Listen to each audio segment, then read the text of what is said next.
Good morning all of you.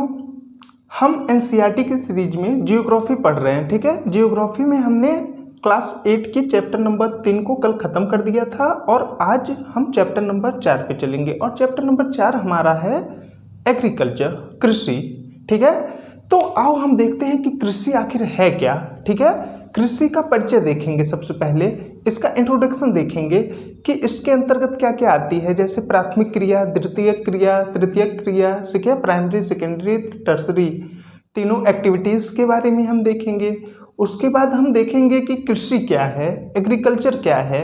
ठीक है, और एग्रीकल्चर के देखने के बाद हम देखेंगे कि कृषि तंत्र क्या है, एग्रीकल्चर सिस्टम क्या होता है। ठीक है, इसके अंतर्गत क्या क्या आती हैं, कौन सी चीज़ें इंक्लूड की जाती हैं, कौन सी चीज़ें नहीं इंक्लूड की जाती। ठीक है, तो कृषि तंत्र के बारे में हम अच्छे से देखेंगे। उसके बाद हम कृषि के प्रकार देखेंगे, टाइप्स ऑफ एग्रीकल्चर, मतलब कृषि के कौन कौन से प्रकार होते हैं, कौन कौन सी कृषियाँ होती हैं। ठीक है, टाइप्स ऑफ एग्रीकल्चर देखने के बाद हम देखेंगे कि उसमें निर्वाह कृषि क्या है, वाणिज्यिक कृषि क्या है। ठीक है, इन सब के बारे में देखेंगे। उसके बाद अपने जो हैं मुख्य फसलों के बारे में देखेंगे, जिसमें गेहूं, चावल, ठीक है, मक्का, ज्वार, बाजरा, इन सब के बारे में देखेंगे। और फिर हम देखेंगे कि किस प्रकार जो है हमारे यहाँ की कृषि पद्धति यूरोपीय कंट्री या अमेरिका के कृषि पद्धति से भिन्न है, उसकी हम एक तुलना करेंगे। ठीक है, तो इतना ओवरव्यू हम आपको देने के बाद अब हम अपने क्लास पे चलना चाहते हैं और एक एक टॉपिक को बड़े ध्यान से समझने का प्रयास करेंगे। ठीक है ना, तो सबसे पहले हम अपना हेडिंग डालते हैं, चैप्टर नंबर 4 क्या है हमारा, एग्रीकल्चर। ठीक है, कृषि। चैप्टर नंबर 4 हमारा है एग्रीकल्चर, कृषि।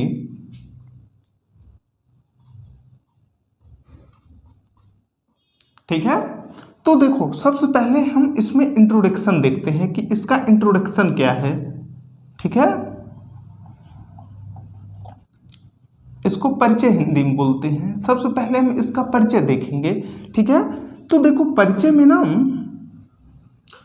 एग्रीकल्चर, देखो क्या है कि अगर कृषि की हम बात करें तो हमारे पास ना देखो 3 तरह की क्रियाएं होती हैं। एक प्राथमिक क्रियाएं होती हैं, एक द्वितीयक क्रियाएं होती हैं, एक तृतीयक क्रियाएं होती हैं। ठीक है, तो पहला क्या है, प्राथमिक क्रिया,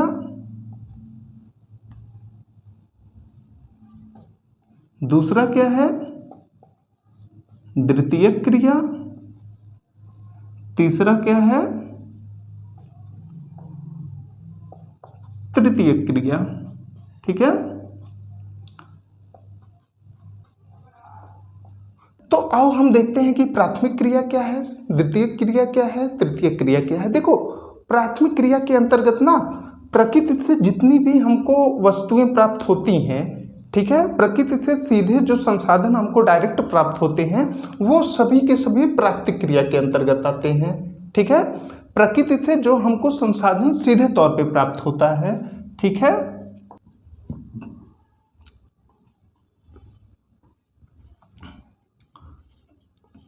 ठीक, प्राकृतिक संसाधन जो प्रकृति से हमको सीधे प्राप्त होता है, ठीक है, वह प्राथमिक क्रिया के अंतर्गत आता है। जैसे कि फसल।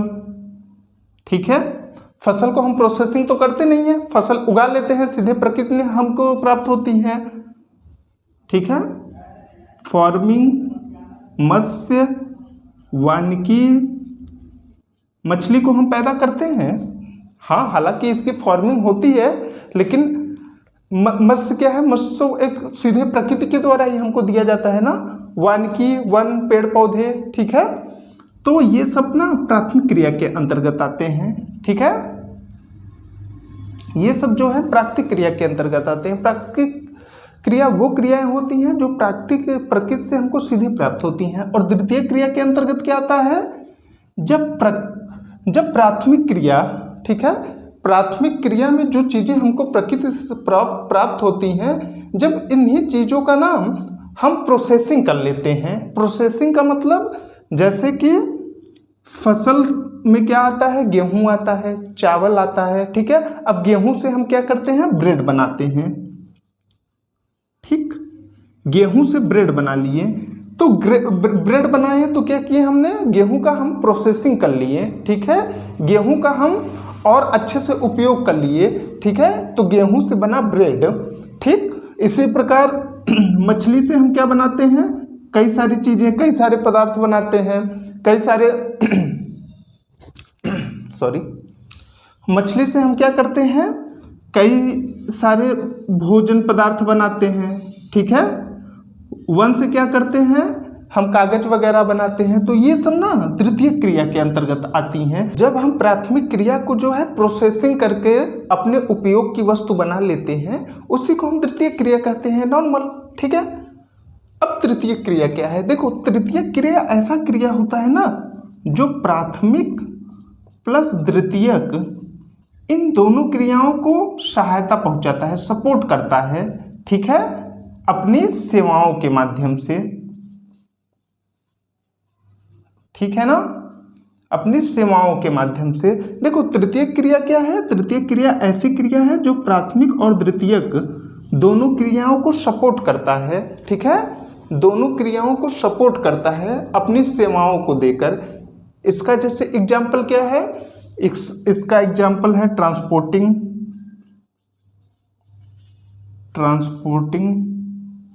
मतलब परिवहन, ठीक है। जैसे परिवहन में कोई सब्जी है, फल है, दूध है, ठीक है, इन सबको एक जगह से दूसरे जगह पर ले जाने के लिए जो व्यक्ति सेवा देता है उसी को सेवा कहते हैं, ठीक है। तो जो क्रिया प्राथमिक और सेकेंडरी को सपोर्ट करता है अपनी सेवाओं के माध्यम से, उसको ट्रांसपोर्टिंग कहते हैं। इसमें बैंकिंग आ जाएगा, मतलब जितनी भी सेवाएं हैं, जितनी भी हम किसी के यहाँ काम करते हैं, जो कार्य करते हैं, वो सारी क्रियाएं तृतीय क्रिया के अंतर्गत आ जाएंगी, ठीक है। तो हमारा इंट्रोडक्शन कंप्लीट हुआ। अब हम चलते हैं एग्रीकल्चर पे, ठीक है। अब अपने मेन टॉपिक पे आते हैं कि हमारा एग्रीकल्चर क्या है।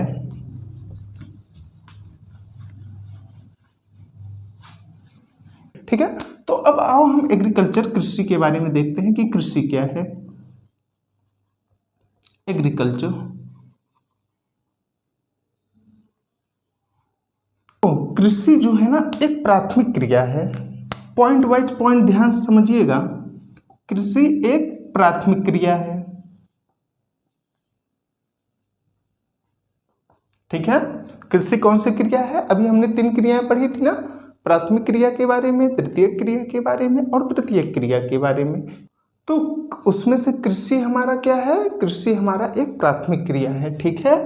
और दूसरा क्या है, इसके अंतर्गत, ठीक है, कृषि के अंतर्गत क्या क्या चीजें आती हैं, फसलें आती हैं, सब्जियां आती हैं, फल आता है, ठीक है, पशुपालन आता है,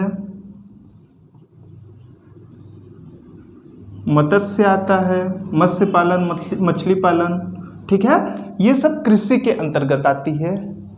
इतनी बात आई आप लोग को समझ में। कृषि क्या है, कृषि एक प्राथमिक क्रिया है, इसके अंतर्गत सब्जियां, फल, पशुपालन, मत्स्य पालन, वानिकी, ठीक है, ये सारी चीजें ना कृषि के ही अंतर्गत आती हैं। हम अगर कृषि नाम ले रहे हैं तो कृषि में वो चाहे मत्स्य पालन हो वो भी कृषि है, चाहे सब्जी हम उगा रहे हैं वो भी कृषि है, या फिर हम फूल उगा रहे हैं वो भी कृषि है। ये सब सारी चीजें ना कृषि के ही अंतर्गत आती हैं।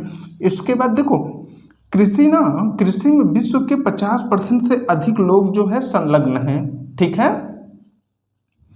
ये डाटा आपके लिए बहुत ही इंपॉर्टेंट है, वेरी इंपॉर्टेंट, ठीक। 50% से अधिक लोग जो हैं विश्व के कृषि में जो है संलग्न है, चाहे वह फसलें उगाते हों, चाहे सब्जियां उगाते हों, चाहे फल उगाते हों। ऐसी संख्या ना 50% से ऊपर है, एक मार्जिन डिफरेंस है, बहुत बड़ी संख्या है, ठीक है। और भारत में अगर बात की जाए तो भारत की 2/3% जनसंख्या जो है कृषि पर निर्भर है, ठीक है। भारत की 2/3 जनसंख्या जो है कृषि पर निर्भर है, ठीक। इतनी बात आई आपको समझ में। तो अब आओ हम कृषि तंत्र के बारे में देखते हैं कि कृषि तंत्र है क्या।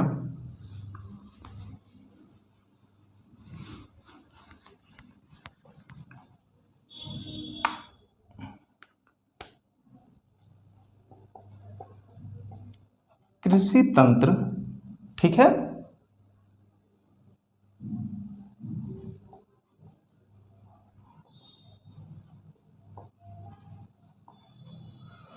Farming system. जब हम कृषि करना शुरू किए, इसके ए से लेकर जेड तक जितनी भी क्रियाएं शामिल होती हैं ना, उसी को हम एक तंत्र कहते हैं। तंत्र क्या है? जब कई सारी चीज़ें मिलती हैं, जब कई सारी चीज़ें मिलती हैं उसी को हम तंत्र कहते हैं। कई सारी चीज़ें मिलाकर एक तंत्र बनाता है। इसी प्रकार कृषि में, कृषि तो केवल एक चीज़ है नहीं, कृषि में तो कई सारी चीज़ें होती हैं ना। जैसे कि सबसे पहले कृषि में क्या होती है? निवेश की आवश्यकता होती है, ठीक है। फिर क्या होती है? बीजों की आवश्यकता होती है, ठीक है। सबसे पहले निवेश की आवश्यकता होती है, फिर बीज की आवश्यकता होती है, फिर उर्वरक की आवश्यकता होती है, ठीक है। उर्वरक की आवश्यकता होती है, उसके बाद मशीनरी, ठीक है, उसके बाद प्रौद्योगिकी,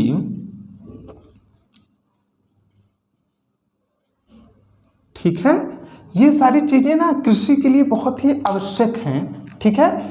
ये सारी चीज़ें मिलकर एक कृषि तंत्र का निर्माण करती हैं। अगर निवेश ही नहीं होगा, पैसा ही नहीं होगा, तो आप बीज कहाँ से खरीदोगे? तो अगर जब आप बीज नहीं खरीद पाओगे तो फिर खेतों में छिटाई क्या करोगे, क्या आएगा, ठीक है। उसके बाद अगर आपके पास उर्वरक नहीं होगी तो फिर फसलों का विकास ही नहीं ढंग से होगा। उसके लिए आपको मशीनरी भी चाहिए होती है। जुताई के लिए हम ट्रैक्टरों का प्रयोग करते हैं, ठीक है, हार्वेस्टर का प्रयोग करते हैं। ऐसे ही कई सारी हमको मशीनरियों की आवश्यकता होती है। और मशीनरी बनाने के लिए क्या हमको चाहिए होता है?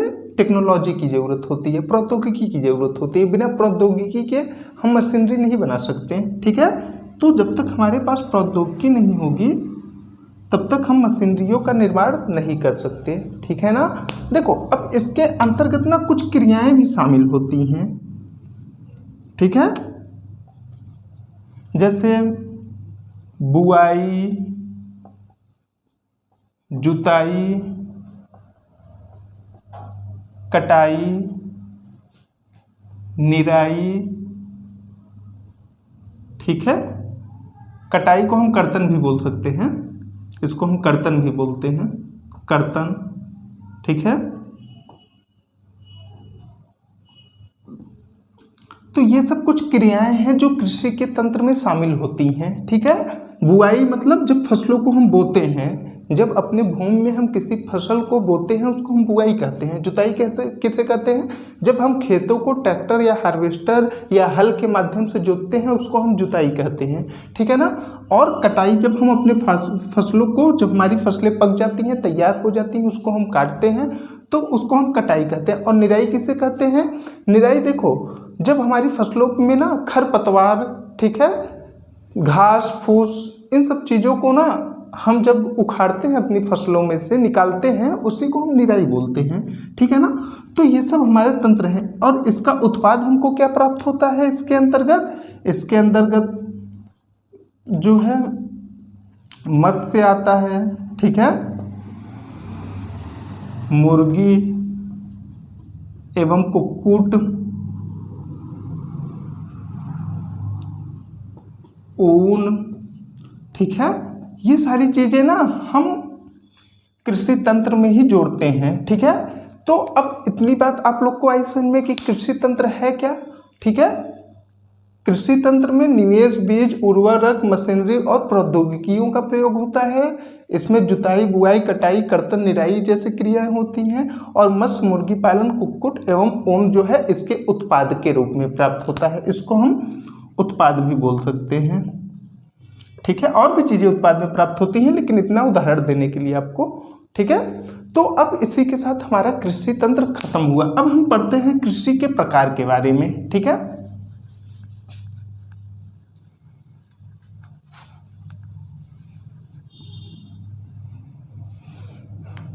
अब अगला हमारा है कृषि के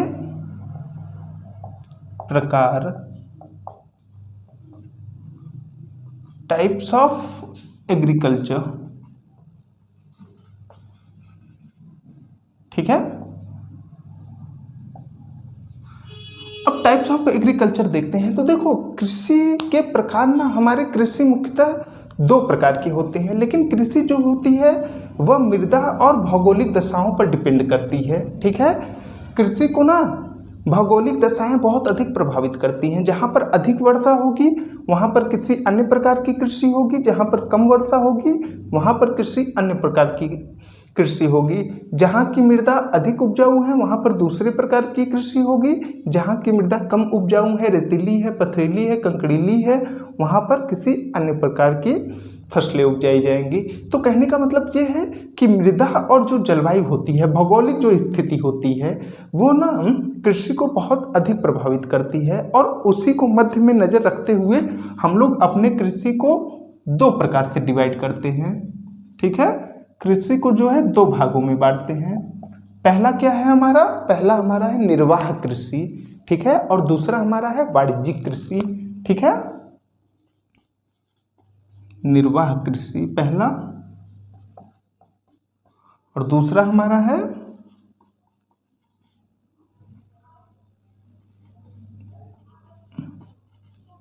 वाणिज्यिक कृषि। ठीक है, तो आओ हम निर्वाह कृषि और वाणिज्यिक कृषि के बारे में देखते हैं कि निर्वाह कृषि क्या है और वाणिज्यिक कृषि क्या है। देखो, निर्वाह कृषि ऐसी कृषि होती है जो कृषक परिवारों के लिए होती है, कृषक अपने परिवारों के लिए करते हैं। ठीक है, कृषक परिवार।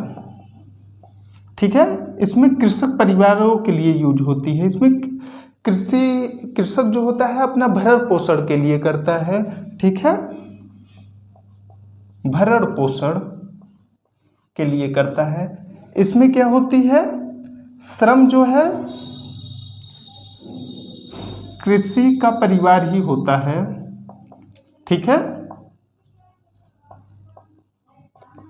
इसमें जो श्रमिक होता है वो कृषि का परिवार ही होता है। यहाँ पर क्या होती है, निम्न प्रौद्योगिकियों का प्रयोग होता है। ठीक है, निम्न प्रौद्योगिकी का मतलब परंपरागत प्रौद्योगिकी, जैसे हल, कुदाल, इन सब का प्रयोग होता है। ट्रैक्टर, हार्वेस्टर वगैरह का प्रयोग नहीं होता है। ठीक है, निम्न प्रौद्योगिकियों का प्रयोग होता है। और क्या है, इसमें उपज कम होती है, उपज कम होती है।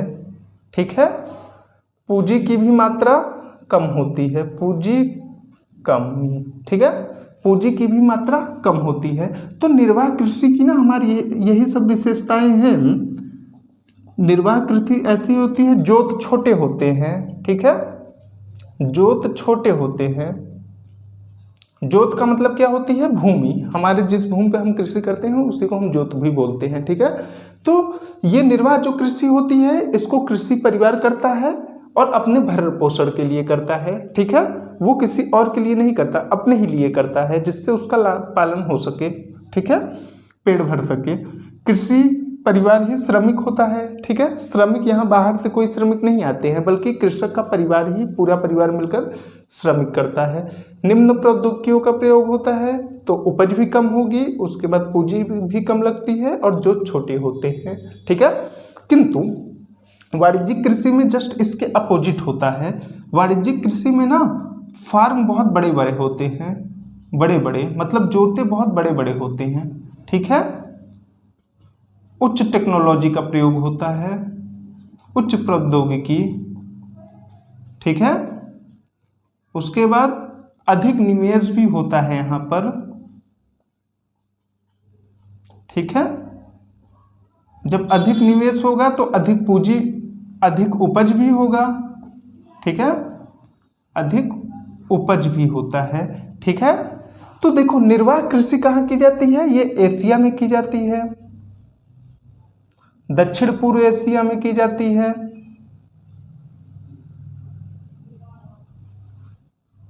अफ्रीका के कुछ स्थानों पर की जाती है। ठीक है, जबकि ये वाणिज्यिक कृषि कहाँ की जाती है, विकसित देशों में, यूरोप में, अमेरिका, ठीक है, अर्जेंटीना। ठीक है, तो वाणिज्यिक कृषि कहने का मतलब कहाँ पर होती है, वाणिज्यिक कृषि विकसित देशों में होती है, जैसे अमेरिका हो गया, कनाडा हो गया, न्यूजीलैंड हो गया, ऑस्ट्रेलिया हो गया, यूरोप हो गया, रूस हो गया, इन सब स्थानों पे ना वाणिज्यिक कृषि की जाती है। वाणिज्यिक कृषि में क्या होते हैं, जोतें बहुत बड़ी बड़ी होती हैं और वहाँ पर अधिक टेक्नोलॉजी भी है, उच्च टेक्नोलॉजी का प्रयोग करते हैं, भारी मशीनरियों का प्रयोग करते हैं, जिससे वहाँ पर उपज भी बहुत अधिक होती है। लेकिन निर्वाह कृषि क्या होती है, छोटे जोतें होती हैं और जो है उच्च टेक्नोलॉजी भी नहीं होती है, पूंजी भी नहीं होती है, तो वो केवल उतना ही उपज कर सकते हैं जितना उनके लिए पर्याप्त होता है। और ऐसी कृषि कहाँ होती है, एशिया में होती है, जैसे भारत, चाइना, श्रीलंका, ठीक है। दक्षिण पूर्व एशिया में होती है, जैसे इंडोनेशिया, मलेशिया वगैरह में, ठीक है। अफ्रीका के कुछ प्रदेशों में होती है, कुछ स्टेट में होती है, ठीक है। तो मैक्सिमम इसी प्रकार की कृषि होती है, ठीक है। इन दोनों में अंतर समझ में आया। अब देखो निर्वाह कृषि भी ना दो प्रकार की होती है, ठीक है, इसको मिटा देते हैं। और वाणिज्यिक कृषि भी दो प्रकार की होती है और उन दोनों प्रकारों के बारे में हम देखते हैं। देखो निर्वाह कृषि ना दो प्रकार की होती है, कौन सी, एक गहन निर्वाह कृषि, दूसरा स्थानांतरित या चलवासी कृषि, ठीक है। निर्वाह कृषि भी दो प्रकार की होती है, एक गहन कृषि, दूसरा स्थानांतरित चलवासी कृषि, ठीक है। देखो गहन निर्वाह कृषि क्या होती है, इसमें ना पूरा परिवार मिलकर फसलों को उगाता है, ठीक है। इसके साथ वो पशुपालन भी करता है, ठीक है। और फसलें जो हैं एक ही भूमि पर एक वर्ष में कई सारी फसलों को उगाया जाता है, जैसे गेहूं, चावल, मक्का, ठीक है। एक ही छोटी सी जोत में कई सारी फसलों को उगाया जाता है, उसको हम निर्वाह कृषि कहते हैं, ठीक है। पूरा परिवार लगा रहता है, ठीक। छोटी भूमि में वर्ष भर कृषि, कई प्रकार की फसलें,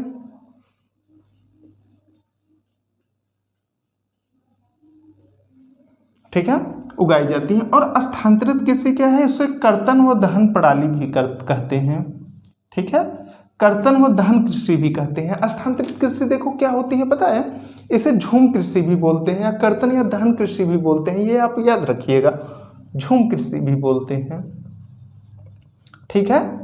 यह कहाँ पर होती है, यह अफ्रीका में होती है, पहाड़ी क्षेत्रों में होती है, ठीक है, और मध्य एशिया में होती है। यहाँ पर ये सब कृषियाँ बहुत अधिक होती है। देखो स्थानांतरित कृषि क्या है, ये जो है जब लोग एक स्थान से दूसरे स्थान पे जाकर कृषि करते हैं, जैसे कि जंगलों वगैरह में क्या होता है कि उपजाऊ मृदा की उपजाऊ बहुत कम होती है, लोग क्या करते हैं वहाँ पर जाते हैं, पेड़ पौधों को काटते हैं, पेड़ पौधों को काट करके एक ज़मीन तैयार करते हैं और वहाँ पर कृषि करते हैं। लेकिन 3-4 साल में ना उस ज़मीन की उर्वरता जो है ख़त्म हो जाती है, उसके बाद वो उस स्थान को छोड़कर किसी अन्य स्थान पे चले जाते हैं और वहाँ पर फिर पेड़ पौधे साफ करके कृषि करते हैं और वो फिर वहाँ भी ये जब उर्वरक खत्म हो जाती है फिर किसी अन्य स्थान पे जाते हैं, तो इसको हम स्थानांतरित कृषि कहते हैं।